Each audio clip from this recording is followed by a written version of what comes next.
Tell me a little bit about why you were in the hospital.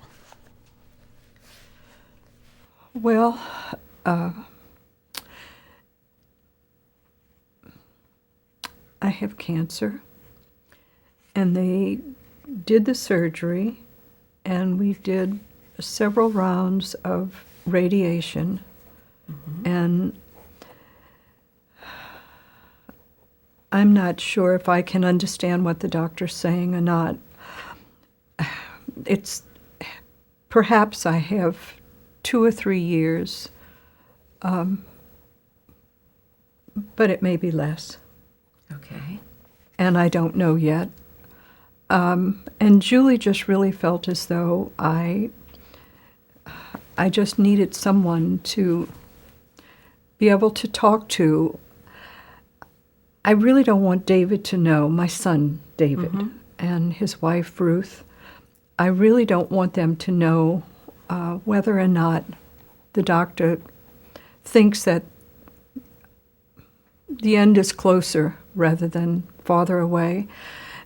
You may have read, or you may know, that my husband Sam had Alzheimer's, and I took care of him for over 8 years. From when he was diagnosed, I had promised him that he would never have to go in a nursing home. That may have been a mistake, I don't know. I guess I made a lot of mistakes.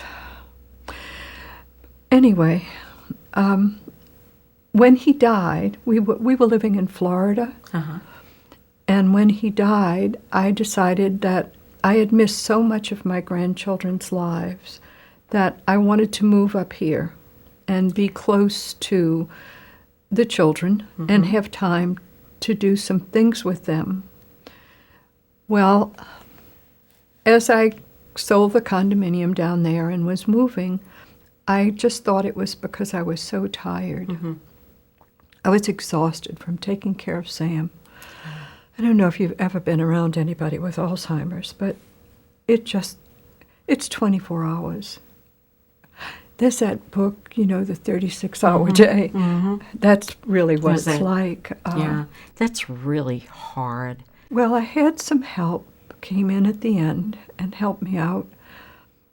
But it was watching him go into the nothingness of life. Yeah. Anyway, I made the decision to move, thinking that I would have time to take the grandchildren, to the park and introduce them to me so they would get to know me, because all they know is this woman who I'm sure they thought was crabby every time they were around. And I moved up here, and I just kept getting worse and worse, and I had a cough, and I had headaches, and I couldn't eat. And David insisted I go to the doctor, which I guess was a good thing, because we discovered that I do have cancer. And he knows, of course, that I have cancer. He knows that I had surgery. He knows that I had radiation, but I haven't allowed him to be with me when the doctor talks to me. It's... Why are you feeling that he can't be part of that? Well,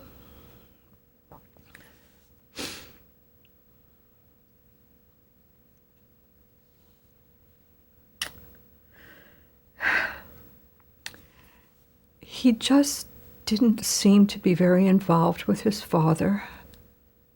I know he was busy with his job, and I know he was busy with the children, but I guess I just felt as though I was sort of abandoned to all the problems. And now I moved up here, and I don't want to be a problem for him. He keeps telling me I'm wrong. He keeps telling me that I'm not a problem, that I'm not a burden. But you're having a hard time believing that. Oh, yes. Yeah. Yes. Okay.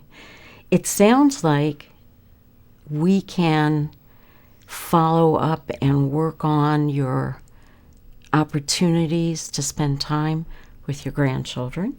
That's one of the things that you've said is important to you. but you are concerned about your finances? I can't. I can't even imagine. It must be such a muddle. Because I got here, I didn't get everything straight. And Sam, this man, I never could convince him to write a will before the dementia got so bad. So things are still a mess. I don't have any idea how things are going to work out. So yes, I am. I don't know if I have enough money to have you come. Okay. Well, that sounds like something that we really need to follow up on, perhaps earlier rather than later. And so maybe between now and next week, when I come back again, you can get the name of the financial officer at your bank and maybe make an appointment to sit down and talk with them, number one, about the state of your finances. But I think the other things you mentioned are really important. And it will take a burden off your shoulders if you know that those things are taken care of. Things like power of attorney, healthcare representative, a will, and a living will. Are you familiar with those other things? Yes, when I went into the hospital, they make you, again, sign a lot of papers. Yeah. And one of the things was, I think I had to appoint David as my healthcare representative. Good, so you've done but that. We didn't really go into all of it. Okay. So you've not had a conversation with David about what you want? No, I just sign papers. So I'm just going to make a note of that. That's something we'll follow up on at another time. Okay? But you're talking about more energy than I think I have to go to the bank and... Have you seen your doctor for a checkup since you've moved? I think he put me on some kind of an antidepressant, and that was what Julie thought talking might help that too. Okay. Have you noticed any change in your mood and your energy level since you started taking the Zoloft? Well, I understand it takes quite a long time. Well, how many weeks has it been since you started? I think I started 10 days ago, if I remember. Yes. What Julie told you is correct. Usually it can take 4 to 6 weeks for the dosage to build up enough in your system for you to be able to see a difference in your energy level, how you feel in terms of tackling some of these problems. I hope it does something so that I don't feel like I want to cry all the time. When the children do come over, I don't want them to see me looking so sad. I've always just loved to laugh and have a good time, and I'm so tired of crying. I think working together, we'll be able to find those things again. You have shown so much strength through 8 years? 8 years of caring for somebody with Alzheimer's. You deserve a medal. So we're going to help you find that again.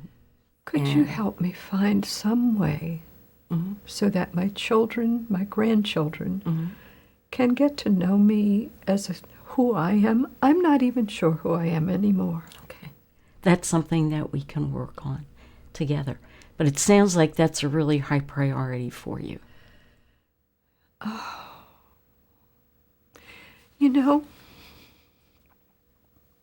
I always thought about when the children were little, if I could just have them just for me, just to go away with them. It's almost too late now. I mean, Lily is almost 9. Jacob's 11. Those are nice ages, though, to do things with. Not too young, so that you don't really know what they want, and not too old that they do nothing but complain. those are good ages, Sarah. I think we'll be able to problem solve that without too much trouble. So first, let's make sure that you're feeling comfortable with your finances. So I want you to, again, call the bank, make an appointment, Okay. and perhaps... Would you, before you leave, would you write things down that you Sure. want me to Of do? I course. seem to be having trouble remembering my own name sometimes. Did Julie tell you that's a part of being depressed? Yes. Not being able to really recall things, and you've got so much on your mind. So that's okay. Don't worry about it. It will come back. Your memory will be just the way it was before. I don't know if that's good or bad, but it'll come back the way it was before. Well, it's a relief to hear you say that, because the first thing I thought was, oh my, don't tell me I'm going to have Alzheimer's too, Yeah. on top of everything I can else. imagine that you would have thought that. No, I think that you will find your energy and your memory and your ability to enjoy things will come back, but you need to give yourself some time. You know, you have something to grieve about. That is real. I don't know that I have time.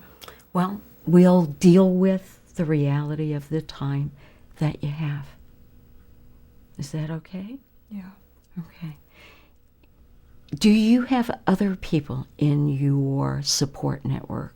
Friends, other relatives? Well, of course, that's the problem. I got here, I moved in, I met a couple of neighbors, but the next thing you know, I was busy going to doctors.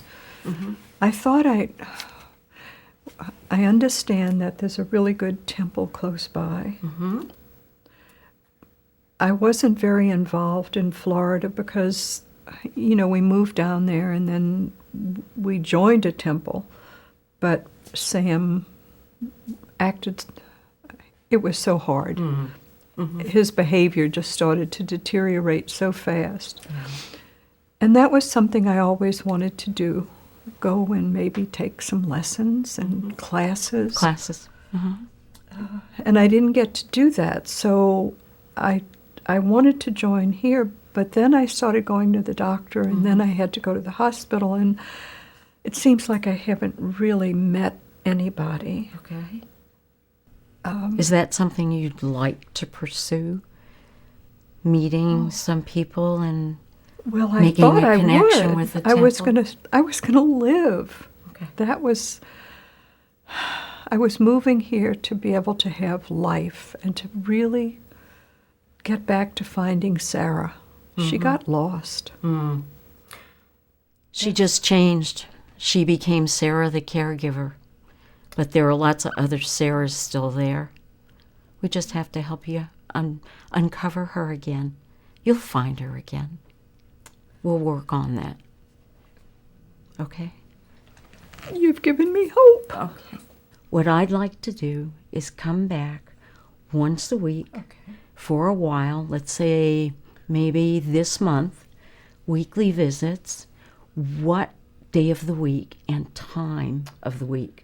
Around, I know with doctor's appointments it's hard, but thinking through your appointments, what would be a good time for me to schedule? Well, today, Tuesday, and about 1 o'clock, Okay. because by the time I get up in the morning and get started and have breakfast, probably 1 o'clock. Okay.